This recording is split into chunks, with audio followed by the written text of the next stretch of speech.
안녕하세요. 한의사 강용익입니다. 논어 안연편에 보면 군군신신 부부자자라는 말이 나옵니다.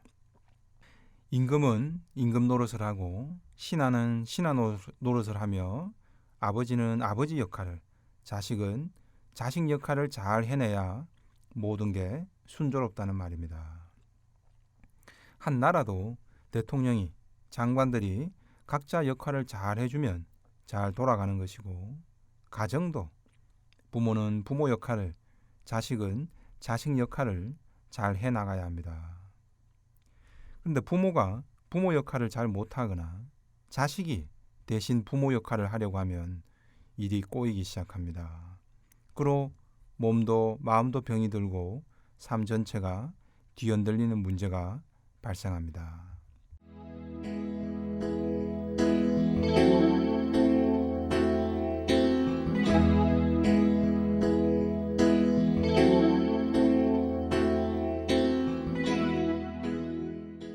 환자 사례들을 한번 보시겠습니다. 결혼 1년 차인 여성 A씨입니다. 만성 두통과 과민성 대장 증상, 가슴 답답함, 소화불량 등 여기저기 아픈 데가 참 많습니다. 치료해도 좀처럼 낫질 않습니다. 그러다 보니 짜증이 많아지고 우울감도 심해졌다고 합니다. A씨는 정말 이유를 모르겠다. 신랑도 잘해주고 시댁 쪽에서도 뭐 불편하게 하는 것도 없다라고 말합니다. 친구들도 네 팔자가 좋아서 복에 겨워서 우울하다는 소리를 하는 거라고 말할 정도랍니다. 왜 이렇게 힘들까요? 증상이 심해질 때를 분석해 보니 친정엄마와 연관이 있었습니다. A씨는 엄마가 나한테 신경도 엄청 써주고 잘 해주는데 이상하게 엄마하고 있으면 답답하고 나도 모르게 심하게 짜증이나 화를 내게 된다고 합니다. A씨는 엄마가 거의 모든 내 일에 사사건건 잔소리를 늘어놓는다고 합니다. 한 예를 볼까요? 최근에 A씨는 이사 문제로 머리가 아픕니다. 엄마가 친정집 근처로 이사를 오게 한 겁니다. 엄마가 반찬이나 살림 같은 것도 아직 챙겨줄 게 많다는 겁니다. 그러자 A씨가 그런 건 우리가 그냥 사서 먹겠다라고 하자. A씨 어머니는 그럼 아이 낳으면 봐줘야 하니까 어쨌든 이사 오라는 겁니다. 대신 남편의 출근 거리는 1시간 정도 걸리게 됐습니다. 엄마는 수시로 사위의 못마땅한 점도 지적을 합니다. 슬슬 사위도 불편해졌고 A씨도 등달아 불편해서 남편 눈치를 보게 됩니다. 엄마에게 제발 그런 것까지 간섭 좀 하지 말라고 해도 엄마는 멈추질 않습니다. A씨는 다시 남편 직장 근처로 이사를 좀 가서 물리적으로 떨어질까 고민 중입니다. 근데 이상하게 이 선택 또한 선뜻 내키질 않는다는 겁니다. 엄마랑 너무 가까우면 간섭이 싫고, 그렇다고 또 엄마랑 좀 떨어지는 건 그냥 불안합니다. 한 대상에 대한 모순된 양가 감정이 존재하는 겁니다. 왜 이런 애정이 교차하는 모녀 관계가 된 걸까요? A씨의 양육과 성장 환경에 원인이 있었습니다. 아버지는 사업을 한다고 늘 밖으로만 돌았습니다.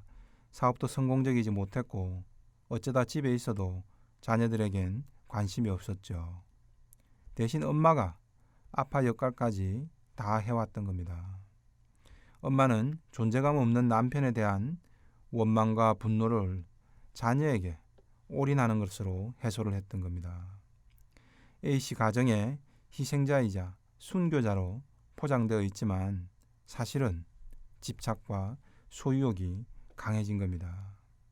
그래서 자식을 끊임없이 바꾸고 가르치려고 합니다. 자식이 어른이 되어도 어른으로 대우해 주질 않는 거죠. 결혼한 자식의 판단도 항상 어린아이 취급을 해버리는 겁니다. 그래서 A씨가 결혼하겠다고 데려온 남자들도 어머니가 이런저런 이유를 들어서 다 거절해 버렸답니다. 이대로 가다가는 영영 결혼 못하겠다 싶어 지금 신랑이랑은 급하게 서둘러서 결혼에 골이 내버렸다고 합니다. 근데 이렇게 엄마의 뜻을 거스르면 엄마는 엄마대로 자기가 헛살았다는 식으로 눈물까지 보입니다. 그러면 또 A씨는 가족들, 특히 딸인 자신을 위해서 순교자처럼 헌신해온 엄마가 짠해 보입니다. 그래서 또 엄마의 뜻대로 끌려 들어가게 됩니다. 그래서 A씨는 엄마가 내 걱정을 해주고 나를 챙겨주는 게 머리로는 고마운데 이상하게 분노가 치미는 겁니다. 나를 좀 내버려 두라고 소리치지만 이내 자신의 행동이 과한 것 같아서 엄마에게 미안해지고 다시 엄마의 올가미 속으로 들어가 버리는 겁니다. 이런 악순환이 반복된 겁니다. 서로가 서로를 끔찍히 사랑하는 것처럼 보일 수도 있습니다. 하지만 사실은 엄마와 딸이 서로를 놓아주지 못한 채 독립하지를 못하는 상황인 겁니다. 엄마는 엄마답지 못하고 딸도 딸답지 못한 관계 속에서 두 사람 모두 심신의 고통을 받게 되는 겁니다.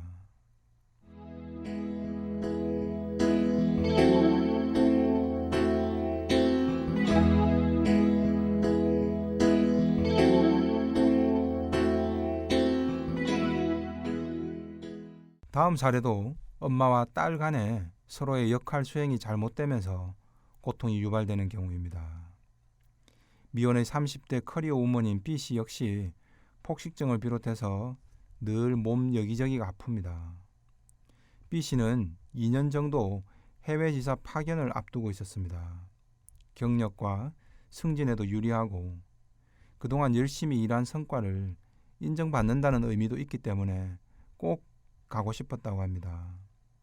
그럼 가면 되는데 뭐가 문제일까요? 바로 부모님 걱정 때문에 못 가겠다는 겁니다.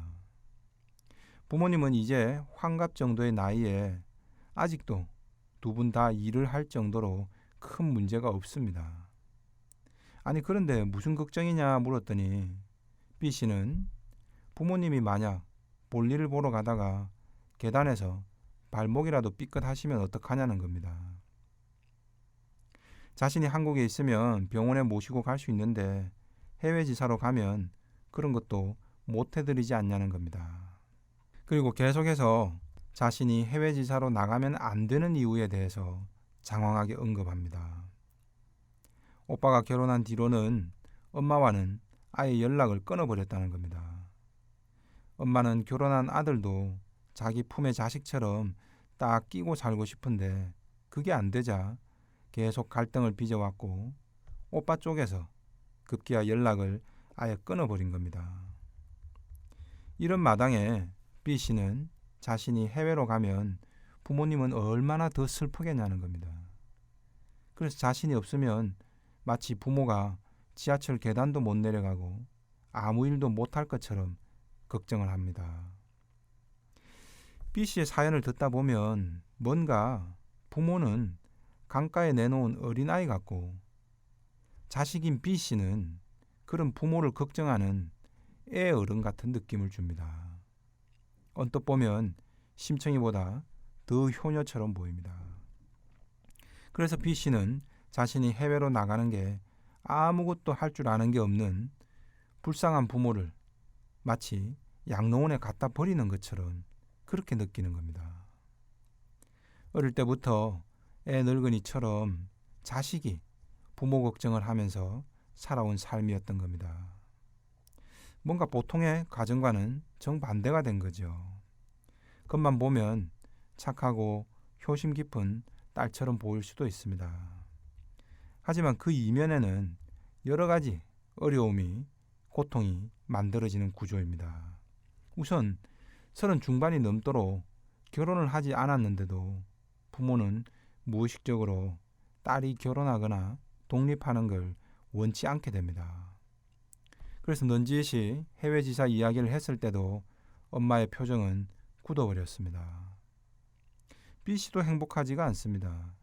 뭔가 평생 짊어져야 하는 부담감이 짓누르는 삶이 되죠. 무의식적으로는 여기서 B씨도 벗어나고 싶습니다. 그래서 해외 지사 신청도 한 거죠. 근데 또 막상 떠나려니 뭔가 불안하고 죄책감까지 시달리게 되는 겁니다. 그래서 주말에 부모님과 한 집에 있으면 별것 아닌 일에도 막 화가 나고 짜증을 냅니다. 그러고 나면 또 부모님이 안쓰럽고 자신이 한 말에 상처받지 않을까 후회하기를 계속 반복합니다. 말 그대로 딜레마에 갇혀버리는 겁니다. 오빠 문제도 마찬가지입니다. 오빠가 결혼하고 배신을 한 걸까요? 이제야 독립을 한 거지요. 아직 B씨는 부모로부터 독립을 못한 겁니다. 이 문제는 엄마와 아들 간의 문제입니다. 근데 B씨는 엄마가 이 문제로 마음 아파하니까 자신이 또 나서서 엄마의 고통을 들어주겠다며 어른 역할을 자청하고 나선 겁니다. 엄마와 딸, 부모와 자식의 역할이 뭔가 계속 뒤바뀌면서 꼬여가는 겁니다. 엄마 스스로 아들과 풀어야 할 문제를 딸이 굳이 나서서 엄마의 보호자 역할을 자청하는 겁니다. 그러면서 B씨 자신도 골치가 아프고 몸도 힘들다고 하는 겁니다. B씨의 문제는 또 있었습니다. 커리어 우먼으로서 능력도 좋고 외모도 준수한데도 그동안 제대로 연애를 안 했습니다. 소개팅을 해도 마음에 드는 남성이 별로 없었답니다. 근데 이상하게도 그나마 마음에 든 남성들은 전부 유부남들이었습니다. 우연의 일치였을까요? 그렇지 않습니다. 이건 이루어질 수 없는, 결혼까지 골인할 수 없는 사랑만 한 겁니다. 무의식에서 일부러 그런 겁니다. 그래야 결혼을 하지 않고 그래야 부모를 떠나지 않아도 되는 겁니다. B씨는 결혼에 대한 불안 혹은 거부감도 강했던 겁니다. B씨와 같은 경우를 심리학에서는 3자 결혼관계라고 말합니다. 한 가정이 부부, 양자관계가 아니라 엄마, 딸, 아빠 이렇게 셋이서 실질적 결혼관계가 유지되는 겁니다. 즉 딸이 부모, 부부의 역할을 대신하면서 성장하는 겁니다. 어머니는 아버지와 결혼했지만은 아버지보다 어린 딸이 더 의지가 되었던 겁니다. 아버지가 있기는 하지만 실질적 역할은 많지 않았던 거죠. 이럴 때 종종 큰딸 혹은 엄마의 지령을 자신의 숙명으로 받아들인 자식이 보통은 부모의 역할을 대신 떠맡으면서 성장하게 됩니다. 어릴 때부터 다른 형제 자매들 챙기는 것은 물론이고 엄마를 대신해 집안 살림을 하고 나중에는 아버지를 대신해 집안 경제를 책임지기까지 합니다. 그게 너무 당연하다는 가치관이 형성되죠. B씨 부모님이 꽃놀이 갈 기회가 있었는데 B씨가 피곤하니 두 분만 오붓하게 다녀오시라라고 하면 부모님은 네가 안 가면 우리도 안 간다라고 합니다. 딸이 집안의 실질적인 가장인 셈이죠. 집안 대소사도 이젠 딸이 다 결정하는 상황이 됩니다. 이때 딸들은 모순된 감정에 휩싸입니다. 한편으로는 부모의 요구를 다 수용하고 부모를 마치 자기 자식처럼 보살펴주고 싶습니다. 하지만 동시에 거부하고픈 욕구를 갖게 됩니다. 자신도 부담스럽고 지치는 거죠. 서로가 서로를 필요로 하면서도 서로가 서로를 피하려는 그런 모순이 발생합니다.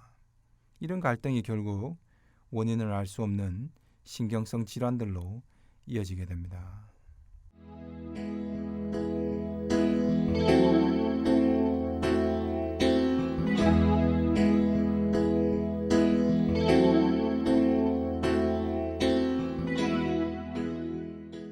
아버지의 역할이나 존재감의 부재는 어머니로 하여금 남편에게 채우지 못한 것을 자신이 다 감당하거나 혹은 자식에게 전가하게 됩니다. 이때 자식들은 엄마 혼자 양육과 가정 경제를 책임지는 부담을 곁에서 지켜보면서 성장하게 되죠. 그러면 결혼이라는 게, 가정이라는 게 저렇게 힘들구나라는 메시지가 각인되게 됩니다.